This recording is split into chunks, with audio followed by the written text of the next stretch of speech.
આજે હું પૃથ્વીની કૌરવ વિનાની કરીશ. આમ ક્રોધાયમાન થઈ બલદેવજી હાથમાં હળ લઈ ઉભા થયા અને હળની અણીથી હસ્તિનાપુરને ઉખેડી ગંગામાં ફેંકી દેવા લાગ્યા. તેમણે હસ્તિનાપુરને ખેંચ્યું એટલે નગર ડગમગવા તો ખેંચાવા લાગ્યો. આ જોઈ કૌરવો ગભરાયા અને જીવ બચાવવા કુટુંબ સાથે બલદેવજીને શરણે ગયા.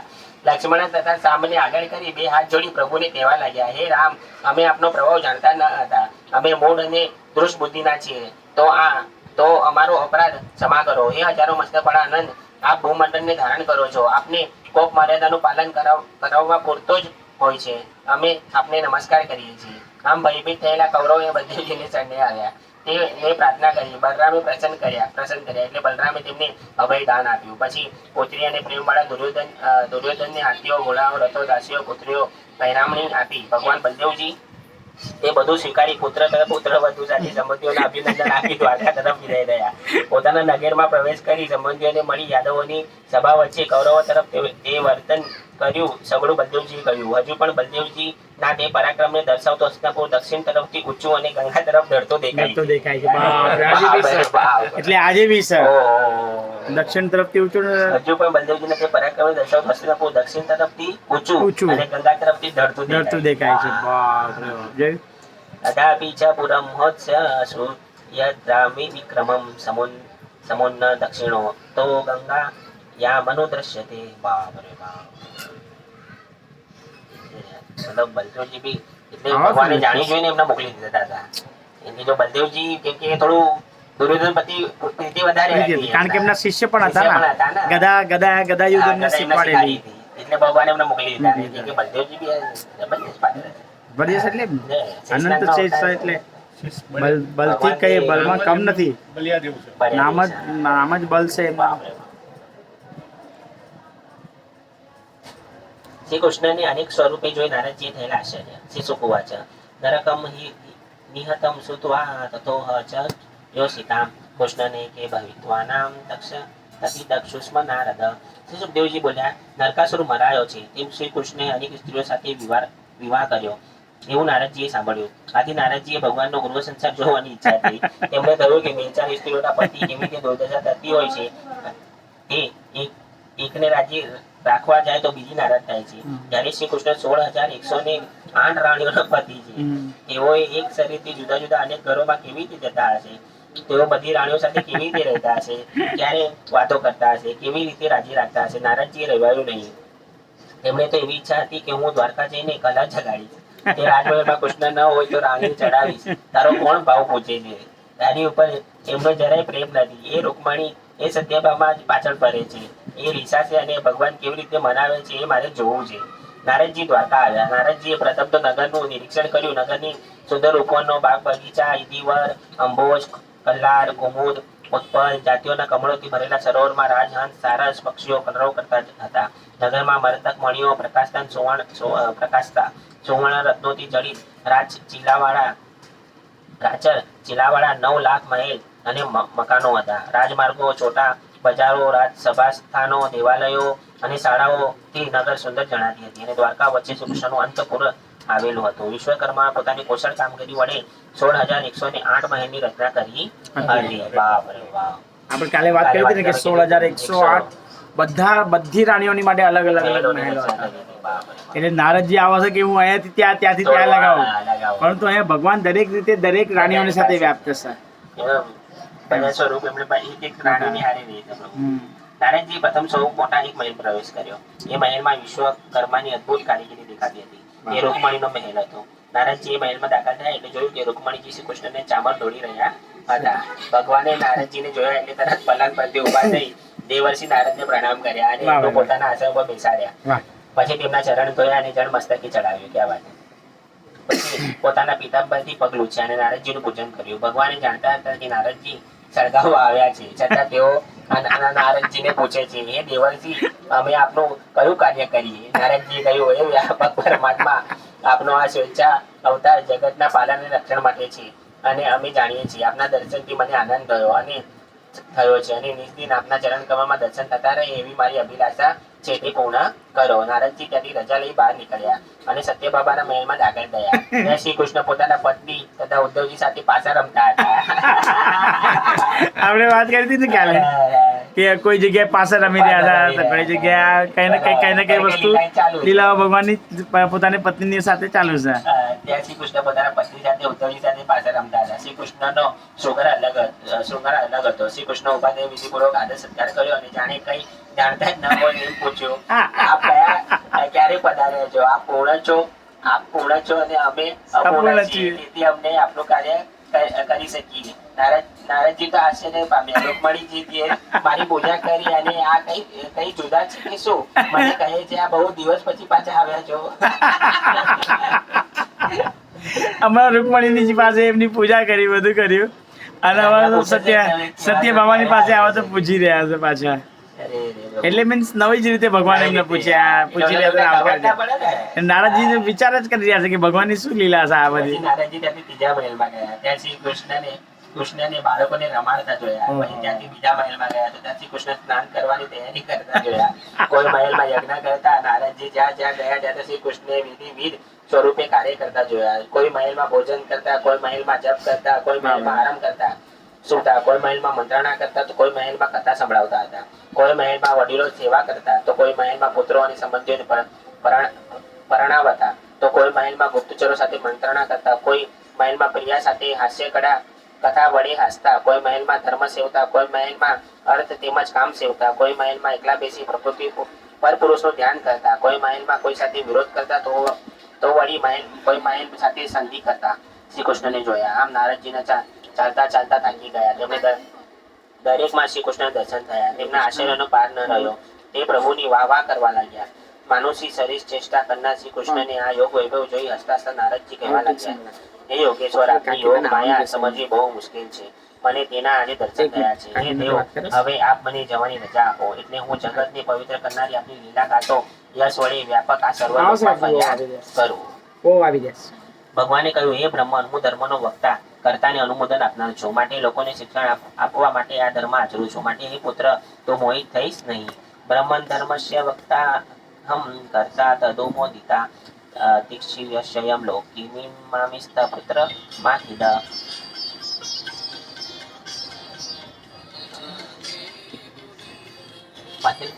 કોણ મને સાથી ફોન કરો, સોનિયાનો ભાતી રહ્યા તો પછી કહી દઉં કે એમાં કથા ચાલી રહ્યા પછી વાત કરશું. લાવો.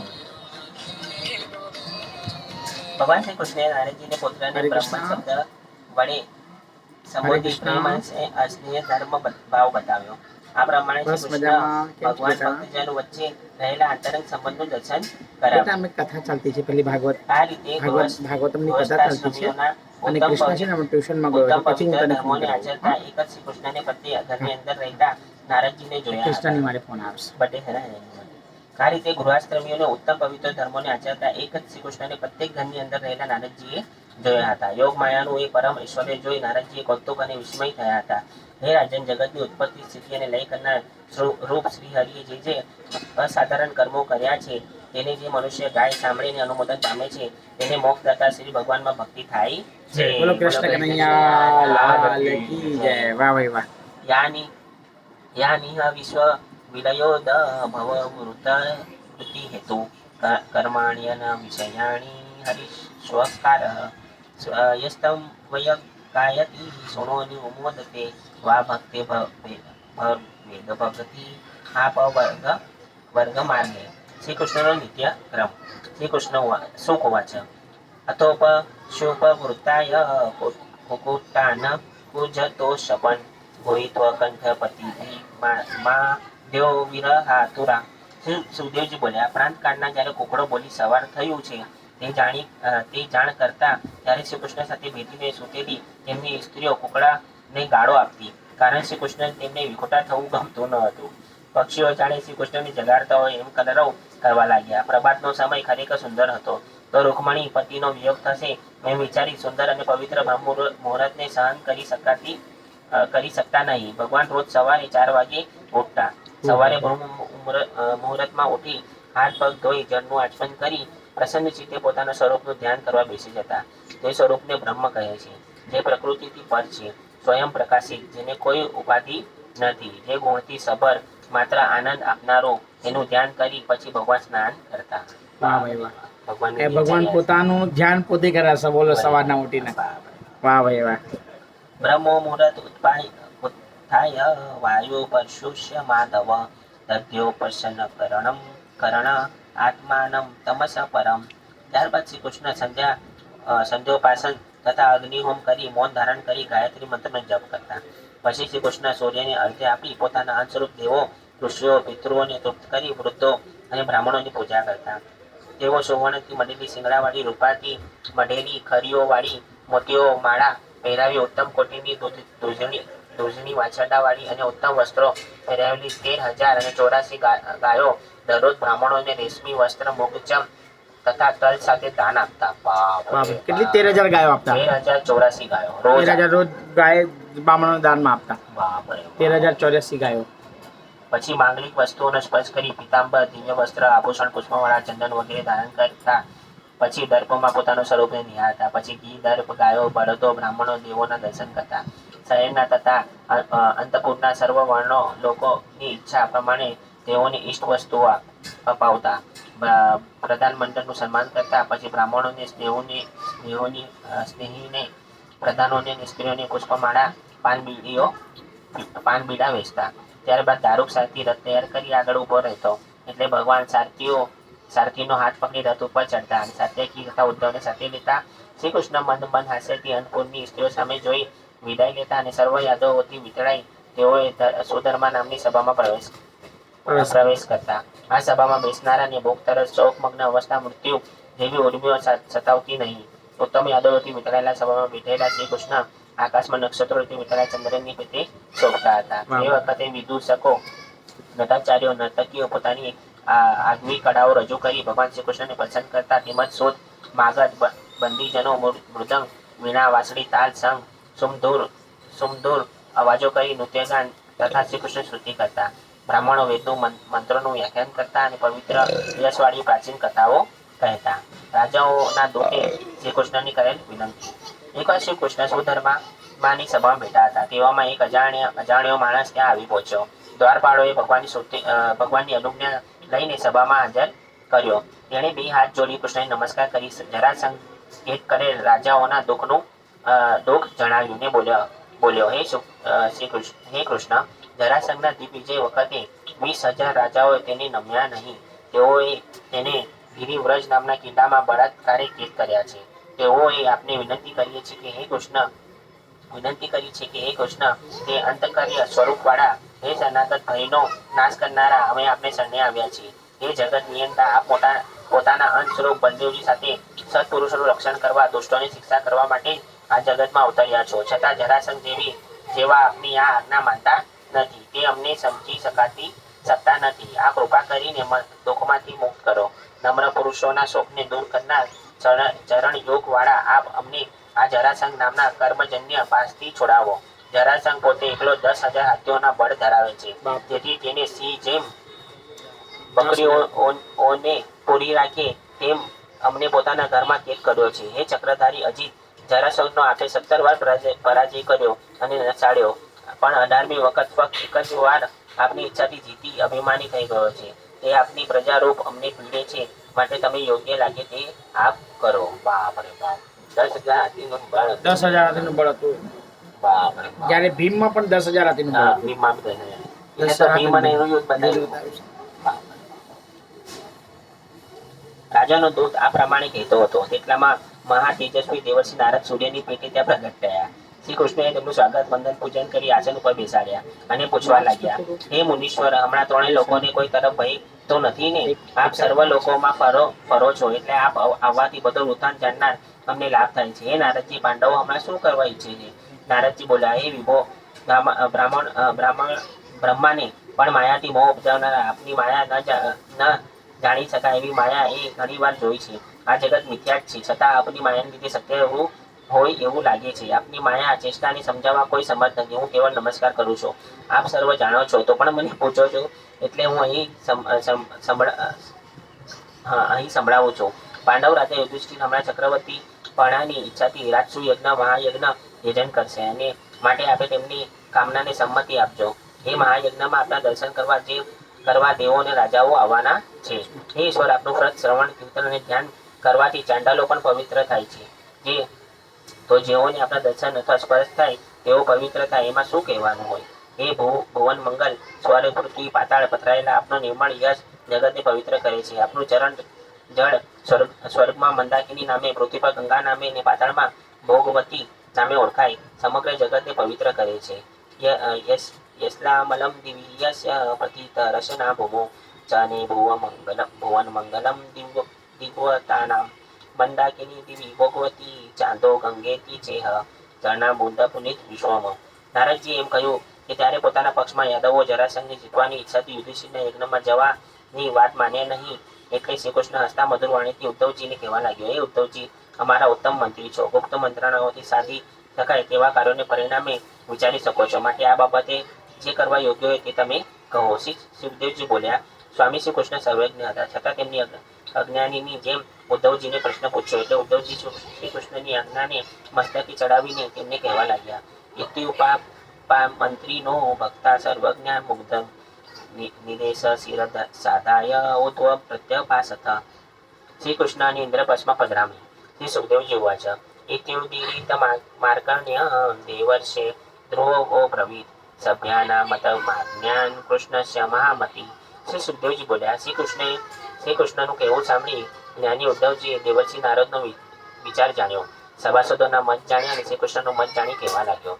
ઉદ્ધવજી બોલ્યા, હે દેવ, નારદજીએ જે કહ્યું તે રાજસુ યજ્ઞ કરવા તૈયાર થયેલા રાજાઓ ફોઈબાના પુત્ર યુધિષ્ઠિરને આપે સહાય કરવી જોઈએ, તથા આપને શરણે આવેલા રાજાઓનું રક્ષણ પણ કરવું જોઈએ. રાજસુ યજ્ઞ માટે દિગ્વિજય કરતા જરાસંઘ પરાજય કરવો મને ઠીક લાગે છે. જરાસંઘનો પરાજય કરવો મને ઠીક લાગે છે. તેથી તેને કેદ કરેલા રાજાઓનું રક્ષણ કાર્ય પણ સિદ્ધ થશે. બળમાં જરાસંઘ સમોડિયો એક ભીમત છે, એટલે તેનું દ્વંદ્વ યુદ્ધ કરાવવું. વળી જરાસંઘ બ્રાહ્મણોનો પરમ ભક્ત છે, તેથી તે બ્રાહ્મણોની યાચનાઓને કદી ઠુકરાવતો નથી. એટલે ભીમસેન બ્રાહ્મણોનો વેશ લઈને તેની પાસે દ્વંદ્વ યુદ્ધની માંગણી કરવી. જરાસંઘને તે માંગણી ઠુકરાવશે નહીં, અને ભીમસેન સાથે દ્વંદ્વ યુદ્ધમાં ભીમસેનના હાથે તેનું જરૂર મૃત્યુ થશે. આમાં ભીમસેન તો માત્ર નિમિત્ત બનશે. ખરી રીતે આ બધું કરો છો. વાહ ભાઈ વાહ. આમ ઉદ્ધવજીને કહેવા વાક્યો દેવર્ષિ નારદ વૃદ્ધ યાદવો અને શ્રી કૃષ્ણના વખાણવા લાગ્યા. પછી અંતર્યામી ભગવાન શ્રી કૃષ્ણ વાસુદેવ વગેરે પોતાના વડીલોની સંમતિ લીધી અને ઇન્દ્રપ્રસ્થ જવા માટે દારૂક જેત્ર વગેરે સેવકોને આજ્ઞા કરી. હે રાજન, સૌ પ્રથમ પુત્રો સ્ત્રીઓ આખા પરિવારને ઇન્દ્રપ્રસ્થ મોકલી આપ્યા. શ્રી કૃષ્ણ બલદેવજી તથા પુત્રો ઉગ્રસેન રાજાની સંમતિ લઈને સારથી હોય આણેલા ગરુડ ધજાવાળો પોતાના રથમાં ચડ્યા. પછી રથો, હાથીઓ, યોદ્ધા, ઘોડે સવારો, સેનાપતિઓ વિટાઈ જઈ શ્રી કૃષ્ણ મૃદંગ ભેરી નગારા શંખ વગેરે અવાજોથી આકાશ ગજગજાવતા દ્વારકાની બહાર નીકળ્યા. પાલખીઓમાં બેઠેલી પત્નીઓ તે રક્ષકો તેમની પાછળ પાછળ જવા લાગ્યા. તરંગોથી જેમ મહાસમુદ્ર ખળભળે એમ યાદવ ઇન્દ્રપ્રસ્થ તરફ ચાલી નીકળ્યું. પછી યદુપતિ શ્રી કૃષ્ણએ પૂજેલા મુનિ નારદ ભગવાનના દર્શનથી પ્રસન્ન થઈ તે ભગવાનનો નિશ્ચય જાણી તેમને પ્રણામ કરી હૃદયમાં તેમનું ધ્યાન કરતા કરતા આકાશ માર્ગે વિદાય થયા. બીજી બાજુ જરાસંઘના કેદીઓ રાજાઓનો દૂત પણ પોતાના માર્ગે ગયો. તે કેદી રાજાઓ પાસે જઈને ભગવાન શ્રી કૃષ્ણનો સંદેશ તેમને જણાવ્યો. એટલે રાજાઓ પણ કેદખાનામાંથી છૂટવા ઈચ્છતા ભગવાન શ્રી કૃષ્ણની વાત જોવા લાગ્યા. ભગવાન શ્રી કૃષ્ણ આનંદ, સૌવીર, મરુદેશ, પાંચાલ, મત્સ્ય દેશમાં થઈ ઇન્દ્રપ્રસ્થ પહોંચ્યા. શ્રી કૃષ્ણ આવ્યા છે એમ જાણી રહેતા યુધિષ્ઠિર ખૂબ જ પ્રસન્ન થયા. તેઓ પોતાના સ્નેહીજનોની સાથે આદરપૂર્વક શ્રી કૃષ્ણ સામા ગયા. શ્રી કૃષ્ણના દર્શન કરી રાજા યુધિષ્ઠિર ઘણા લાંબા સમય બાદ મળેલા શ્રી કૃષ્ણને વારંવાર ભેટ્યા. તેઓના નેત્રોમાં આનંદના આંસુ આવી ગયા. શરીર પુલકિત થયું અને તેઓએ પરમ શાંતિ મળી. પછી ભીમસેન શ્રી કૃષ્ણને ભેટી આનંદ પામ્યો. પછી અર્જુન, નકુલ, સહદેવ પરમ પ્રિય સ્નેહી શ્રી કૃષ્ણને હર્ષથી ભેટ્યા. પછી શ્રી કૃષ્ણે બ્રાહ્મણો તથા વૃદ્ધોને યથાયોગ્ય નમસ્કાર કરી સન્માન પામી કુરુ, સંજય, કઈ વંશીઓના માન આપ્યું. પછી માગધો, ગંધર્વો, બંદીજનો, ઉપમંત્રીઓ, બ્રાહ્મણો શ્રી કૃષ્ણની સ્તુતિ કરવા લાગ્યા અને વાજિંત્રો સાથે નૃત્ય તથા ગાન કરવા લાગ્યા. શ્રી કૃષ્ણે પોતાની સંબંધીઓ સાથે શણગારેલા નગરમાં પ્રવેશ કર્યો. માર્ગો પર જળ છંટકાવ થયો. રંગબેરંગી ધજાઓ, સોનેરી તોરણો બંધાવ્યા. નવા વસ્ત્રો, અલંકારો, પુષ્પમાળા પહેરી પુરુષો અને સ્ત્રીઓથી નગર શોભતું હતું. ઘેર ઘેર દીપમાળા પ્રગટાવી હતી. ધૂપના ધુમાડા નીકળતા હતા. યુધિષ્ઠિરના આવા નગરને શ્રી કૃષ્ણ જોતા હતા. શ્રી કૃષ્ણ આવેલા જાણી તરુણ સ્ત્રીઓ કામકાજ પડતું મૂકી રાજમાર્ગમાં પહોંચી શ્રી કૃષ્ણને જોઈ તે તરત પુષ્પવૃષ્ટિ કરી મનથી ભેટી સુંદર હાસ્યપૂર્વક દ્રષ્ટિ વડે તેમનું સારી રીતે સ્વાગત કરવા લાગી. મહાજનોએ માંગલિક વસ્તુઓ લઈ ભગવાનનું પૂજન કરવા લાગ્યા. પછી આનંદિત બનેલા અંતપુરના માણસોએ સામે આવી શ્રી કૃષ્ણ સત્કાર કર્યો. એટલે તેમણે રાજમહેલમાં પ્રવેશ કર્યો. રાજમહેલમાં જઈ શ્રી કૃષ્ણએ કુંતાજીને પ્રણામ કર્યા. એટલે તે બહુ પસંદ થયા. પછી દ્રૌપદી પણ શ્રી કૃષ્ણને ભેટ્યા. ત્યારે યુધિષ્ઠિર દેવોના દેવ શ્રી કૃષ્ણની આદરથી ઘેર લાવી હર્ષ વિહ્વળ થઈ જવાને લીધે પૂજાક્રમ પણ ભૂલી ગયા. પછી શ્રી કૃષ્ણને ફોઈ થતા બીજી બાજુ પૂજ્ય સ્ત્રીઓએ વંદન કર્યા. કુંતાજીની સૂચના અનુસાર દ્રૌપદીએ શ્રી કૃષ્ણની પત્નીનો આદર સત્કાર કરી ભેટો આપી. સૌને સુખપૂર્વક નિવાસ માટે ઉતારો આપ્યા. શ્રી કૃષ્ણએ રાજા યુધિષ્ઠિરનું પ્રિય કરવાની ઈચ્છા કેટલીક મહિના ત્યાં રહ્યા અને અર્જુન સાથે રથમાં બેસી યોદ્ધાઓને વીંટળાયેલા વિહાર કરતા રહ્યા હતા. ઉવાસ કતિ ચિન્માસન રાજા પ્રતિચી ક્રિયતા વિહરન રથમારુહ્ય ફાલ્ગુને નર ભ્રટે મૃત. યુધિષ્ઠિરે યાજસુ યજ્ઞની તૈયારી આદરી. શ્રી શુક ઉવાચ એકદા તો સભામધ્ય આસ્થિતો મુનિબુદ્ધિવૃત બ્રાહ્મણે ક્ષત્રિય વૈશ્યે પ્રાતો બિભ્ય યુધિષ્ઠિર. શ્રી સુખદેવજી બોલ્યા, એક સમય મુનિઓ બ્રાહ્મણો ક્ષત્રિયો વૈશ્યો ભાઈઓ આચાર્યો કુળવૃદ્ધો જ્ઞાતિઓ સંબંધીઓ સગાવાલાઓ વિટળાઈ સભામાં બેઠેલા યુધિષ્ઠિર રાજાએ બધાના સાંભળતા શ્રી કૃષ્ણને સંબોધી કહ્યું, હે ગોવિંદ, રાજસુ યજ્ઞ દ્વારા આ પવિત્ર વિભૂતિઓનું યજન કરવાની મારી ઈચ્છા છે. માટે આપે અમારું કાર્ય સિદ્ધ કરો. આપ તો નિરૂપાધિક બ્રહ્મ સ્વરૂપ છો. આપ સર્વના આત્મા છો અને સર્વ ઉપર સમાન દ્રષ્ટિવાળા છો. તો પણ જે કલ્પવૃક્ષનું સેવન કરનારા જેનું ફળ મળે છે, તો આપની સેવા કરનારને આપની કૃપાનું ફળ મળે છે. શ્રી ભગવાન બોલ્યા, હે રાજન, તમે બહુ સારો નિશ્ચય કર્યો છે. રાજસુ યજ્ઞ કરવાથી તમારી કલ્યાણકારી કીર્તિ સર્વલોકમાં ફેલાશે. આ મહાન યજ્ઞ ઋષિઓને, પિતૃઓને, દેવોને અને તમારા સંબંધીઓને તથા સર્વ પ્રાણીઓને પણ ઈચ્છી છે.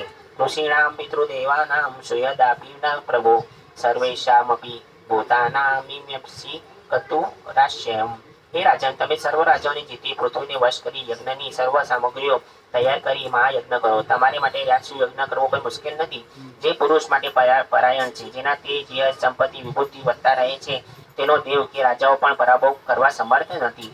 ભગવાન શ્રી કૃષ્ણનું કહેવું સાંભળી આનંદમાં આવી ગયેલા યુધિષ્ઠિરે ખુશ થઈને પોતાના ચારેય ભાઈઓને ચારે દિશામાં દિગ્વિજય કરવા મોકલી આપ્યા. સહદેવ સૃજયો સાથે દક્ષિણ દિશામાં, નકુલ મત્સ્ય યોદ્ધાઓ સાથે પશ્ચિમ દિશામાં, અર્જુન કૈકેયો યોદ્ધાઓ સાથે ઉત્તર દિશામાં અને ભીમસેન મદ્ર યોદ્ધાઓ સાથે પૂર્વ દિશામાં મોકલ્યા. તે વીર પાંડવો રાજાઓને જીતી દિશાઓમાં પુષ્કળ ધન લાવી રાજા યુધિષ્ઠિરને આપ્યું. જરાસંઘ હજુ જીતાયો નથી. તે જાણી યુધિષ્ઠિર વિચારમાં પડ્યા. એટલે શ્રી કૃષ્ણએ તેમને ઉદ્ધવજીને કેવા ઉપાય જણાવ્યો. ભીમસેન દ્વારા જરાસંઘનો વધ. હે રાજન, થોડું વાંચવા દો. કારણ કે 1 કલાક થઈ ગયો છે તને. હા, ના હું બેસું લાસ્ટમાં. હું લાસ્ટમાં બેસું, તું બસ થોડું વાંચી લે, આવતો. શર્ટ પહેરી લે, એને બી થોડું રેસ્ટ મળે. હા, સન્ડે તો તું વાંચેસ. હા.